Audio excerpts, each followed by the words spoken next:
میں اس شہر یعنی مکے کی قسم کھاتا ہوں اور تم اے نبی صلی اللہ علیہ وآلہ وسلم اسی شہر میں تو رہتے ہو، اور سب کے باپ یعنی آدم اور اس کی اولاد کی قسم کہ ہم نے انسان کو محنت و مشقت میں رہنے والا بنایا ہے، کیا یہ خیال کرتا ہے کہ اس پر کوئی قابو نہ پائے گا؟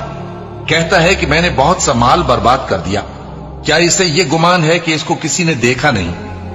بھلا ہم نے اس کو 2 آنکھیں نہیں دی اور زبان اور 2 ہونٹ نہیں دیے؟ یہ چیزیں بھی دیں اور اس کو خیر و شر کے دونوں رستے بھی دکھا دیے، مگر یہ گھاٹی پر سے ہو کر نہ گزرا۔ اور تم کیا سمجھے کہ گھاٹی کیا ہے؟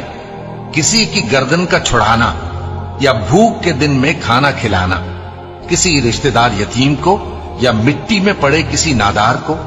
پھر ان لوگوں میں بھی شامل ہوا جو ایمان لائے اور جو صبر کی نصیحت اور ایک دوسرے کو مہربانی کی تلقین کرتے رہے، یہی لوگ اچھے نصیب والے ہیں، اور جنہوں نے ہماری آیتوں کو نہ مانا وہی برے نصیب والے ہیں۔